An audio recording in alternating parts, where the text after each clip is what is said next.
Hello, my friends, and welcome to a new episode from English Plus Podcast.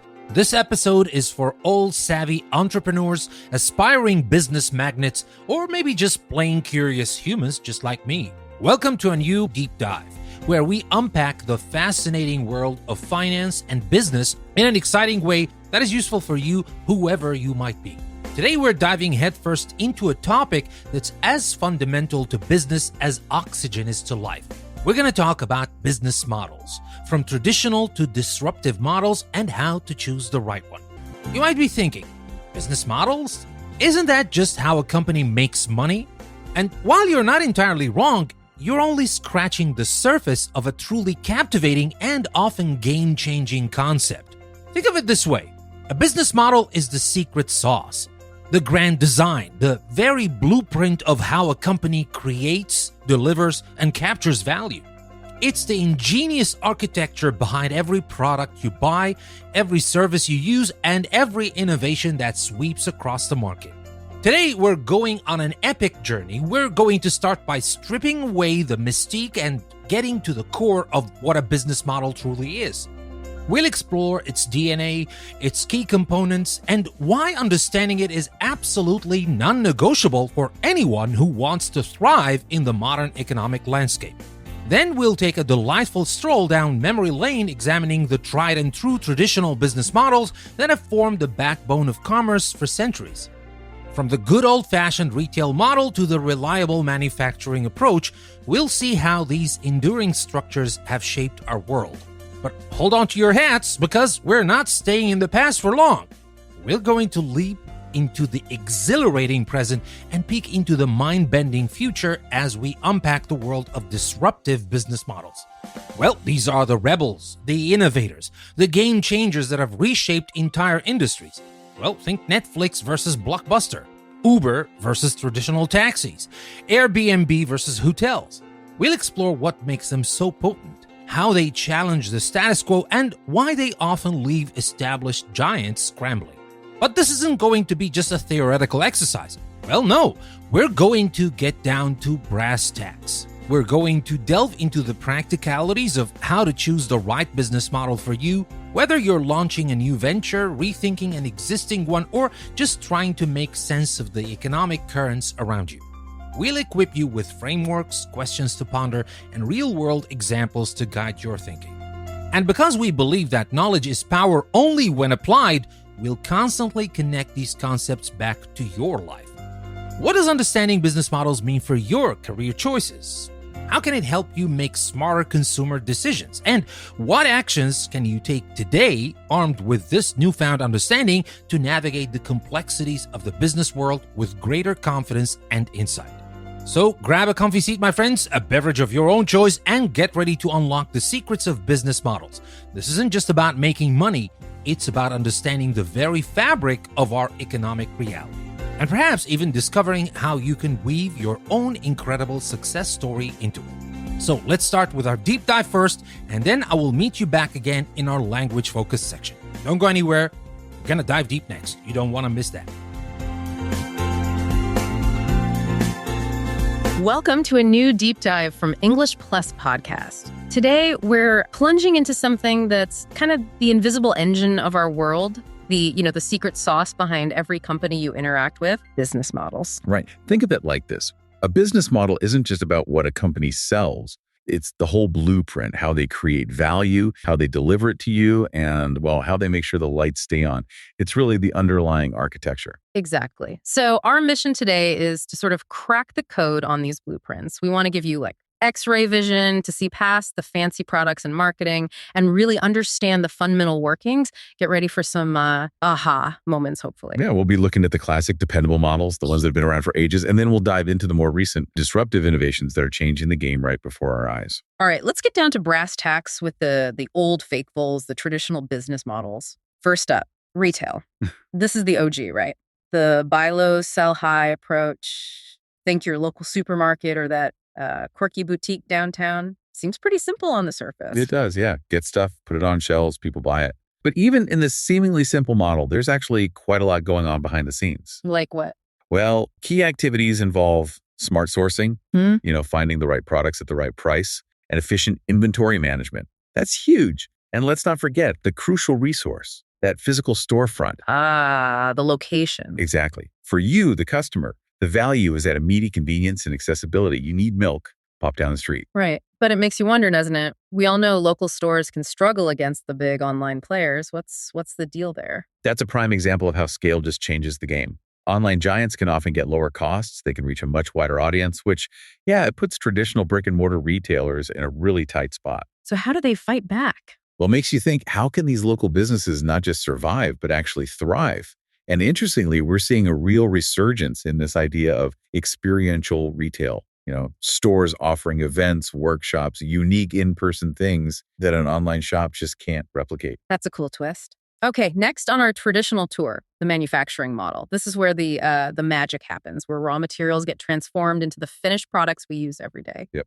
Think car factories, Oh, yeah. your phone being assembled, or even, like you said, that incredible smell wafting from the local bakery. Bakeries. Right? The core here is the transformation process itself. Smart product design, efficient production lines, and really importantly, rigorous quality control. The essential resources are factories, machinery, and of course, a skilled workforce. So this is basically the foundation of the global economy. Pretty much, yeah. When you step back and look at it, this model is the backbone driving those complex supply chains and providing countless jobs. It really makes you appreciate where all our stuff comes from. It really does. Okay, so from making things to getting them to us in a recurring way. The subscription model, the business model that's seemingly, everywhere these days. Oh, absolutely. Newspapers, magazines, Netflix, Spotify, your cloud storage. The list just goes on and on. So what's the core idea here? What's fascinating is the fundamental shift from a one-time purchase to ongoing access for a recurring fee. Yeah. For the business, this creates that holy grail, predictable revenue. Right, they know money's coming in regularly. Exactly. Their key activities focus on consistently delivering value they have to keep you happy and managing those regular payments. And for us, the subscribers, we get that continuous access and convenience. But let's be honest, doesn't it sometimes feel like you're paying for a million things a month and maybe not even using half of them? That's the million-dollar question for consumers, isn't it? While the convenience is undeniable, it's so easy for those small monthly fees to add up without us really noticing. Subscription creep? Totally. It prompts us to be more mindful of what we're actually using and the true value we're getting from each subscription. Are we in control of our subscriptions, or are they kind of controlling us? Deep thoughts on recurring payments indeed. All right, moving on to something that's all about replicating success. The franchise model. McDonald's, Subway, you find them practically anywhere. Exactly. The brilliance of franchising lies in its ability to scale a proven business concept really, really rapidly. The franchisor develops the brand, the operating system, the whole package. And then someone else runs the local shop? Pretty much. Franchisees invest their own capital to run their own local versions. It's a bit of a symbiotic relationship. The franchisee gets a ready-made business with established brand recognition, which ideally lowers their risk quite a bit. And for us, grabbing a quick bite, what's the benefit? Consistency is the big draw. You generally know exactly what you're going to get, whether you're in London or Los Angeles or, anywhere else. True. Though, does that consistency sometimes kill local flavor? That's a great point. It does make you wonder, how much room is there for local adaptation within such a standardized model? Can a global brand truly cater to the nuances of different cultures and tastes effectively? Interesting food for thought. Now, the last of our traditional lineup, the advertising model. The product here isn't something you buy with money, it's your attention. Precisely. Think traditional TV, radio, and of course, the vast majority of the internet, right? Google, Facebook, all those guys. So how does it work? The core principle is to offer content or services for free. And I use air quotes there, and then sell the attention of the audience, of you, to advertisers. The key resources are compelling content that attracts a large viewership or user base. So it's an implicit exchange. We get free stuff, they get our eyeballs. That's essentially it. We get often free information or entertainment, and in return, we see ads. Increasingly, we also give up data. Where the data part feels huge now. As we navigate the digital world, understanding this model feels absolutely essential. It's like being aware of the silent transaction happening every single time you scroll. It really should encourage us to think critically about the content we consume online. I mean, how does the need to attract advertisers influence what we actually see? Good question. Does it affect quality? It definitely brings up crucial points. How does this model impact the quality, the diversity, and maybe even the objectivity of the information we access? Definitely makes you think twice about those free cat videos. Okay, let's switch gears now and dive into the disruptors, the business models that have really, really shaken things up. First, the platform or marketplace model. Ah, yes, the ultimate connectors. Think Uber linking riders and drivers, Airbnb connecting travelers and hosts, eBay and Amazon connecting buyers and sellers. So they don't own the cars or the houses or the product? Often, no. What's revolutionary about these platforms is that they often don't own the underlying goods or services themselves. They simply create a space, a market for transactions, dramatically reducing friction. Okay, so what's the secret sauce there? The magic ingredient is usually the network effect. The more users on the platform, buyers and sellers, drivers and riders, the more valuable it becomes for everyone. It's like a party, right? The more people show up, the better the party generally is. It's like they build the digital town square and let everyone else set up shop. How have these platforms changed the way you buy, sell, interact? I mean, hailing a ride used to be so different. Oh, fundamentally, they've changed access and convenience in so many areas of our lives. But, this rapid transformation also raises important questions about the impact on traditional businesses and the often complex regulatory landscapes these platforms operate within. It's not always smooth sailing. Absolutely. Okay, next up, the freemium model. You get the basic version for nothing, but if you want all the cool features, you got to pay up. Spotify, Dropbox, Zoom, we've all seen this all. Right. The beauty of freemium is its ability to attract a massive user base with that free offering.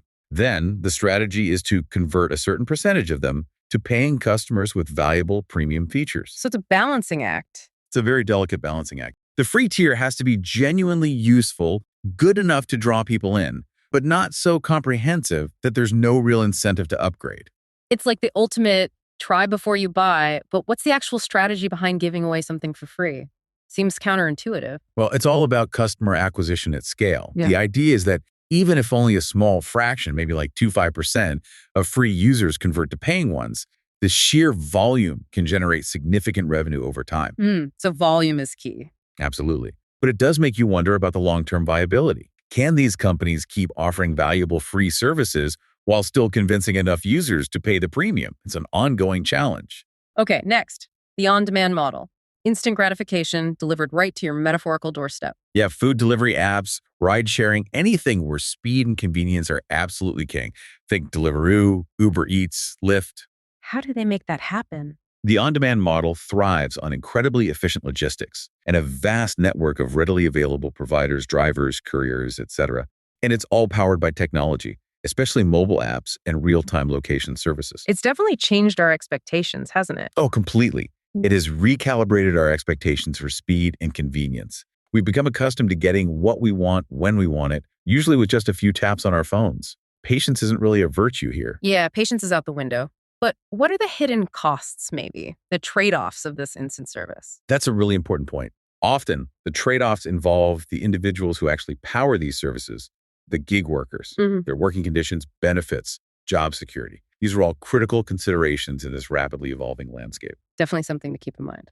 All right, let's move on to cutting out the middleman, the direct-to-consumer or D2C model. Think brands like Warby Parker selling glasses online or Casper selling mattresses. Yeah, what's really compelling about DTC is the direct relationship these brands can forge with their customers. By bypassing traditional retail channels, department stores, distributors, they often have much greater control over their branding, their pricing, and the entire customer experience from start to finish. It often feels like you're buying more than just a product. You're kind of buying into the brand's whole story, right? Exactly. They can gather direct feedback, build a loyal community around the brand, and tailor their offerings much more effectively because they know their customer directly. Sounds great, but what's the catch? Well, the flip side is they take on all the responsibilities that traditional retailers use to handle marketing, sales, fulfillment, customer service, the whole shebang. Yeah.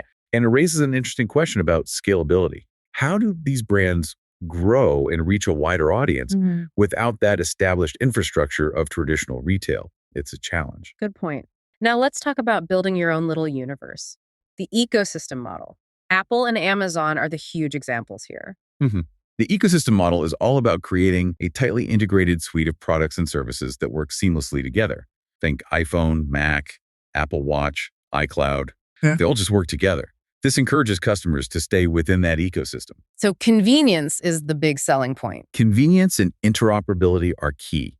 It's designed to make your life easier, smoother if you buy into their whole world. It really is so smooth when everything just syncs up. But is there a downside to being so deeply embedded in one company's world?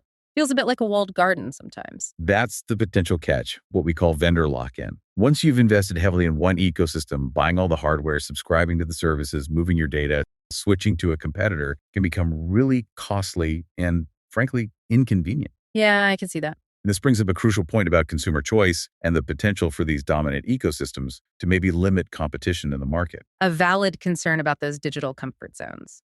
Okay, finally, in our disruptive list, we have the as a service or a SaaS model. That shift from owning something outright to just accessing it for a fee. Exactly. We're all familiar with software as a service or SaaS like Salesforce or Microsoft 365.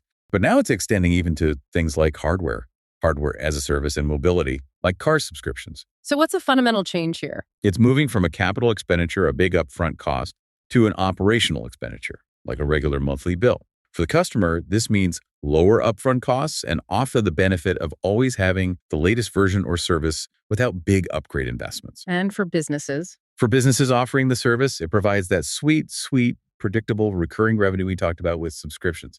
Very attractive. Does this reflect a broader societal shift, do you think? How we view ownership versus just accessing things? Are we becoming more comfortable with renting rather than owning? It certainly seems to be a growing trend, particularly in the digital realm, but also creeping into physical goods. But yeah, it also raises questions about long-term costs. Do you end up paying more over time? And that feeling of truly owning anything in this model, it's a different mindset. Definitely food for thought about the very nature of possession. Okay, so with this whole buffet of business models, traditional and disruptive, how does a company actually pick the right one? It seems complicated. It is a really strategic decision, absolutely. And it almost always starts with a deep understanding of the core problem they're trying to solve and the unique value proposition they're offering.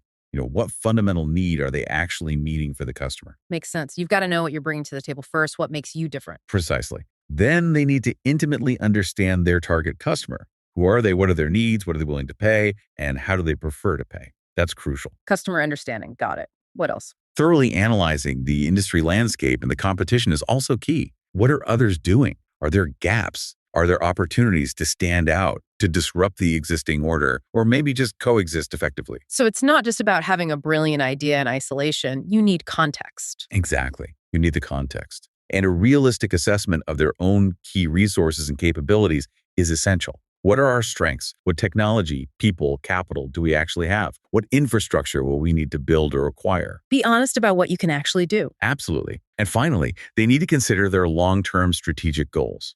Are they aiming for rapid, maybe venture-backed expansion, or a more focused, maybe slower niche market growth? Long-term customer relationships or more transactional ones? Wow. Okay. Sounds like a complex puzzle with a lot of moving pieces. It really is. Yeah. Choosing the right business model is essentially aligning all those strategic pieces, the value prop, the customer, the market, the resources, the goals into a coherent plan. So these aren't just abstract theories for, MBA textbooks, are they? These models impact our lives in very real, tangible ways every single day. Oh, absolutely. 100%. As a consumer, just understanding these models gives you insights into how things are priced. Why is this cheap? Why is that expensive? What are the implications of those free services on your data privacy? Right, like the advertising model. Exactly. And it shapes your expectations for convenience. Why do we now expect things instantly? It even influences the increased product choices we see from DTC brands. It definitely makes you look at those terms and conditions with a bit more scrutiny, doesn't it? Or maybe it should. It really should. And thinking as an employee, understanding your company's business model can shed light on things like job security, compensation structures, how does the company make money, and how does that affect me, and the skills that are most valuable and in demand within that company. It's like understanding the unwritten rules of your workplace, maybe, knowing how the game is played. That's a good way to put it. And if you're an investor, the business model is absolutely critical. It's a lens through which to evaluate a company's potential for growth, its sustainability, and assess its inherent risks. A flashy product with a flawed model is a bad bet. And even just as citizens. Even as citizens, yeah. These models shape really important public discussions around things like the gig economy and worker rights, the rise of potential monopolies with platform and ecosystem models, and the overall direction of innovation in our society. They have broad impact. So, okay, this is super interesting. What are some practical takeaways for our listeners then? How can they use this knowledge? Great question. For anyone out there dreaming of starting their own venture, maybe an aspiring entrepreneur, design your business model with as much care and attention as you design your actual product or service. Don't treat it as an afterthought. Design with intent. Yeah, and validate your assumptions early on. Don't just assume people will pay for your freemium tier. Test it. Be agile. Be ready to adapt as you learn from the market. And definitely study the successes and the failures of others who have tried similar models. Solid advice. What about for the rest of us, just as consumers navigating this landscape? Get curious. Actively ask yourself, okay, how does this company actually make money? Especially if the service seems free. Read the fine print, at least glance at it. Be mindful of your data, it has value. And maybe consciously try to support business models that resonate with your own values. Be a savvy consumer. I like it. And for those of us who are part of the workforce as employees, Try to really understand the business model of your current employer. How does value get created, delivered, captured? Look at companies with compelling, sustainable models as potential career paths. Invest in learning skills that are relevant to those growing or changing models. And maybe try to think a bit like an owner. How does my work contribute to the success of this model? good perspective. And finally, for us as engaged citizens in this constantly evolving economy, Stay informed. Pay attention to policy discussions surrounding the implications of different business models. Things like antitrust, data privacy, worker classification. Be a critical thinker about the economic forces shaping our world. And where you can, support innovation that you believe is responsible and beneficial for society, not just profitable. it's really clear this whole area is just constantly changing, constantly evolving. What exciting developments do you see on the horizon for business models? Where's it all heading? Oh, it's definitely not static. We're seeing a lot of buzz and early experiments around things like Web3 and decentralized business models, though still very nascent. There's a growing, much needed focus on circular economy principles, designing models for sustainability and reuse. That feels important. Hugely important. We're also seeing hyper-personalization driven by better data and AI, tailoring experiences and even pricing down to the individual. And of course, the emergence of entirely new business models built around artificial intelligence from the ground up AI native businesses. Wow. So the pace isn't slowing down. Not at all. I think the key takeaway for the future is really adaptability, both for businesses and for us as individuals navigating their offerings. A continuous learning mindset will be absolutely crucial. What an insightful journey into the inner workings, the architecture of the business world, from those foundational traditional models that have shaped our economy for centuries to the cutting edge, sometimes chaotic innovations that are redefining how we interact with companies. It's been fascinating to unpack these underlying blueprints. Yeah, we really hope this deep dive is giving you a new perspective, maybe a new lens through which to view the companies you encounter every single day and understand the fundamental forces driving our whole commercial landscape. Now, you can ask those really key questions. How do they actually create value? How do they deliver it effectively to their customers? And ultimately, how do they capture that value to sustain themselves and, grow? So take a moment next time you buy something or use a service. Think about the business models you interact with daily. What surprised you in our discussion today? What questions are still kind of bouncing around in your head? This is really just the start of a truly fascinating exploration. Absolutely. Keep observing, keep questioning, and definitely keep that curiosity alive. It makes you a smarter consumer, employee, citizen, everything. And with this, we come to the end of another deep dive from English Plus Podcast, but don't go anywhere because coming up next is our Language in Context section with Danny. You don't want to miss that. Welcome back, my friends. We've just wrapped up a fascinating deep dive into the world of business models, and now it's time to refine our language skills by focusing on some of the key terms and phrases we encountered. Understanding these words and how they're used will not only enrich your vocabulary, but also give you more precision when discussing the intricate workings of commerce and innovation. Now, let's start with a phrase that really sets the stage: plunging into something. Now, we used it at the very beginning when we said, today we're plunging into something that's kind of the invisible engine of our world, business models. Well, to plunge into something means to dive headfirst into it, to get deeply involved or immersed very quickly. Think of it like jumping into a swimming pool. You're fully surrounded by the water. Now, we often use it when starting a new project, a new topic of study, or even a new hobby. For example, you might say, after finishing my exams, I'm going to plunge into learning how to play the guitar, meaning you're going to dedicate yourself fully to it. It conveys a sense of eager and immediate engagement. Next, we talked about the secret sauce behind every company. Well, this isn't literally a culinary ingredient, of course. Secret sauce is an idiom that refers to a special, often unique quality, ingredient, or aspect that gives something its effectiveness or distinctiveness. It's the intangible element that makes a company, product, or person especially successful. For instance, a successful startup might say, "Our secret sauce is our incredibly responsive customer service," meaning that's what truly sets them apart from their competitors. It's what makes them special and gives them their edge. So that was about the secret sauce. Then we moved into discussing traditional business models. We encountered the term brass tacks. Now, we said, let's get down to brass tacks with the old fake bulls, the traditional business models. Now, getting down to brass tacks means getting to the most important or fundamental details of a matter. It's about moving past the superficial aspects and focusing on the practical realities. Imagine a carpenter measuring things very precisely with brass tacks. It's about practicalities, not abstract ideas. You might use it in a meeting by saying, "Enough small talk, let's get down to brass tacks and discuss the budget." It signals a shift to serious, practical discussion. And when describing retail, we called it the OG. Well, this is a more informal slang term, if you will, standing for original gangster. But in this context, it simply means original. It refers to something that is the first, the earliest, or the most authentic version of its kind.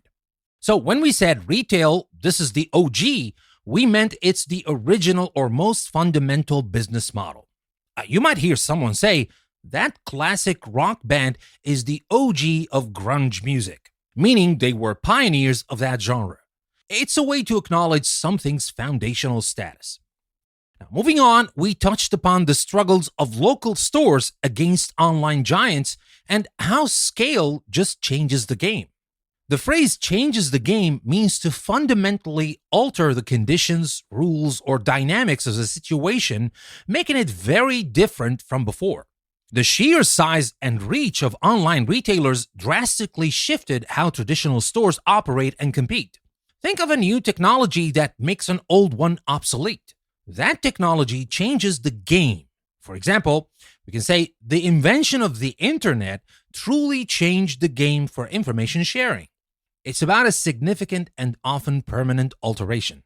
Now, when discussing how traditional retailers fight back, we mentioned experiential retail. Well, this is a more specific term that describes a retail strategy where the focus isn't just on selling products, but on creating a memorable and engaging experience for the customer. It's about providing unique in-person activities or environments that can't be replicated online. A bookstore that hosts author readings, poetry slams, and has a cozy cafe is an example of experiential retail. It's about selling an experience alongside the product. We then talked about the subscription model and how it creates the holy grail of predictable revenue.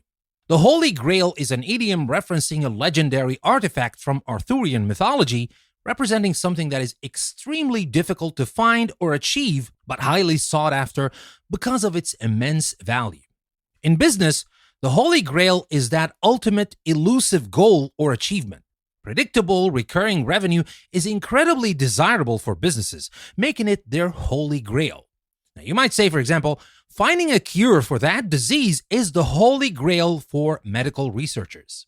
Now, we also use the term subscription creep when discussing how monthly fees can add up.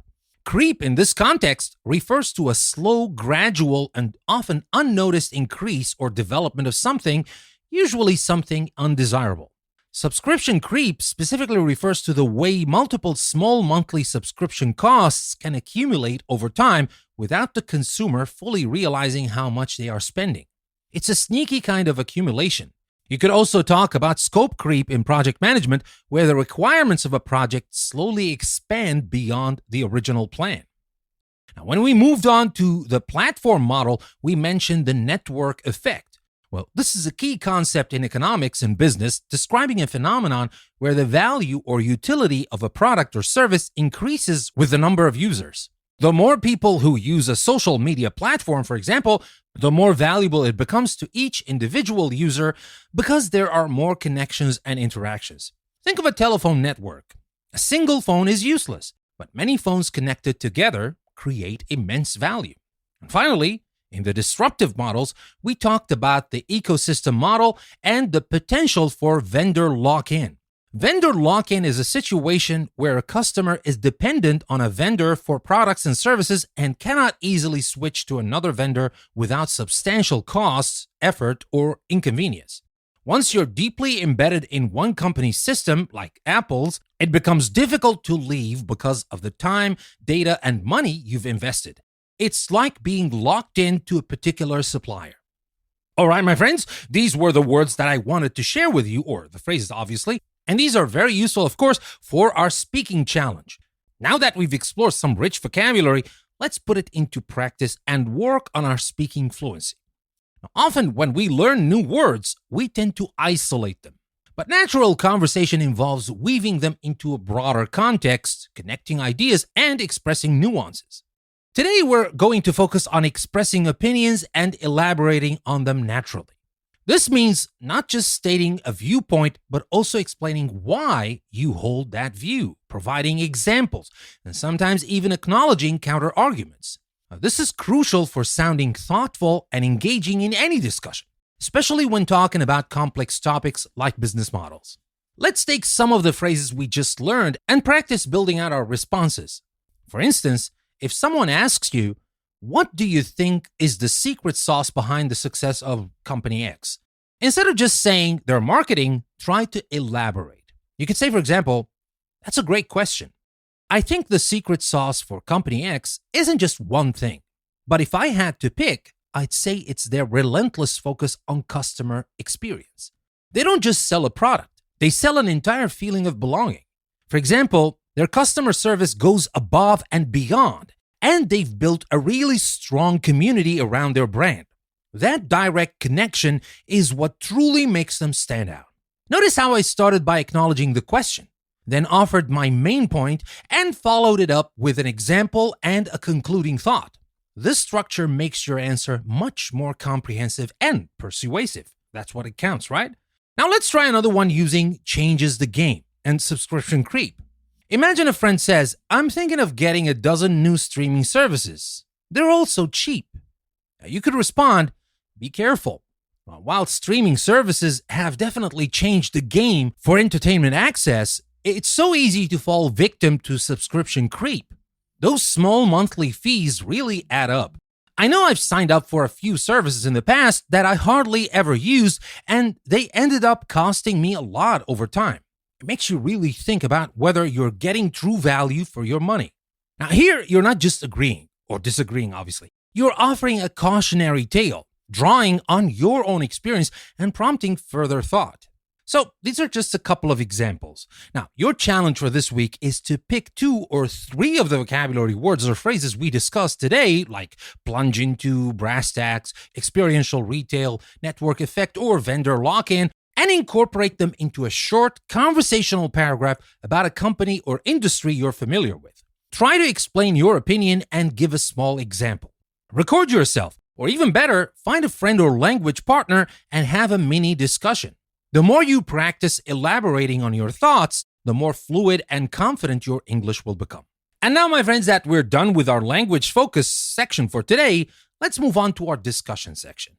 We've just unpacked the fascinating architecture of business models, from the time-tested traditional approaches to the agile and often disruptive innovations that are reshaping our daily lives. As we reflected on models like retail and manufacturing, it was interesting to consider their enduring relevance even in the face of digital transformation. While seemingly simple, their complexity lies in the underlying logistics, sourcing, and quality control that truly build the backbone of our global economy. Then we plunged into the disruptive models like platforms and freemium. It's remarkable how much our expectations for convenience and access have been recalibrated by these innovations. Now, think about how we now hail a ride or order food. It's almost instantaneous. But beyond the sheer convenience, these discussions really highlight the implicit exchanges happening in our digital world. When we use a free service, what are we truly giving up? Our data? Our attention? Our patience, perhaps? It challenges us to be more mindful consumers, to look beyond the surface, and to understand the silent transactions that underpin so much of our online existence. The rise of the gig economy, spurred by on-demand models, also brings critical questions about worker rights and job security into sharp focus. And as for the ecosystem models, while the seamless integration offers unparalleled convenience, it also makes us ponder the potential for vendor lock-in and its implications for consumer choice and market competition. All right, now let's open up the discussion and hear your thoughts. We truly want to engage with you. So don't be shy about sharing your opinions in the comment section on our website, or better yet, on our Patreon page. Now let me start with the first question. We discussed how traditional retail is fighting back against online giants through experiential retail. Can you think of a local store or a brand you know that is doing an exceptional job of creating a unique in-person experience? What specific elements make it stand out, and does it make you want to visit more often? My second question is about the subscription model. Well, the subscription model is everywhere, from entertainment to cloud storage. Now, what's one subscription service you absolutely couldn't live without, and why?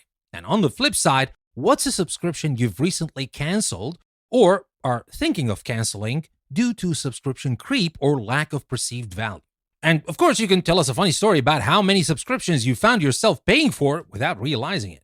It definitely happened to me, and I'm sure that it happened to a lot of you at some point. Or maybe it's still happening. Maybe that's a wake-up call for you. So whatever you think, share it with us in the comments, of course, on our website, EnglishPlusPodcast.com, or on our Patreon page. And now let's move on to the next question. The advertising model gives us free content in exchange for our attention and data. Well, do you feel this is a fair exchange? How has the prevalence of online advertising influenced the quality or objectivity of the content you consume online, especially news or information? Does it make you think twice about those free cat videos? Well, think about it and let us know. Now for the next question. Now let's talk here about the platform or marketplace model, like Uber, Airbnb, or eBay. Well, the platform or marketplace model has fundamentally changed how we interact with services. How has this model personally impacted your daily life? Has it made things significantly easier, or have you encountered any unexpected downsides or frustrations? Well, share any specific experience you have here. And finally, let's talk about something that is related to the future. Now, looking ahead, we mentioned Web3 and decentralized business models, circular economy principles, hyper-personalization, and AI-native businesses as exciting developments. Which of these future trends excites you the most, and why? And what kind of positive or negative societal impact do you anticipate from it? Let your imagination run wild. And of course, share this wild run with us in the comment section on EnglishPlusPodcast.com or on our Patreon page. We can't wait to read your insights and reflections. Your perspectives truly enrich this community. So keep it coming. And with that, my friends, we wrap up another insightful deep dive here on English Plus Podcast. We've journeyed through the intricate world of business models, from the timeless foundations of retail and manufacturing to the cutting-edge innovations that are reshaping how we live, work, and interact. Remember, understanding these underlying blueprints isn't just for entrepreneurs or economists. It empowers you as a smarter consumer, a more aware employee, and a more engaged citizen. It helps you see past the fancy products and marketing to truly grasp how value is created, delivered, and captured in our dynamic commercial landscape. So the next time you tap your phone for a ride, stream a movie, or even pick up milk from your local shop, take a moment. Ask yourself, what business model is at play here? How does it truly work? What are the seen and unseen implications? Keep observing, keep questioning, and above all, keep that curiosity alive. It's the secret sauce to continuous learning. And my friends, don't forget to visit our website, EnglishPlusPodcast.com, where you can find the full transcript of this episode, dive deeper in our vocabulary and discussion sections, and engage with us in the comments. We love hearing from you. And if you want to unlock access to more premium content, to our other premium shows and premium episodes from this podcast, obviously, you can do that by subscribing to English Plus Premium on Apple Podcasts or Patreon. Your support helps us continue to bring you these deep dives and rich language content every single day. Join us again next time for another captivating exploration, and until then, keep learning, keep growing, and keep pushing your English and knowledge forward. And remember, never stop learning with English Plus Podcast. I'm Danny. Thank you for listening. I will see you next time.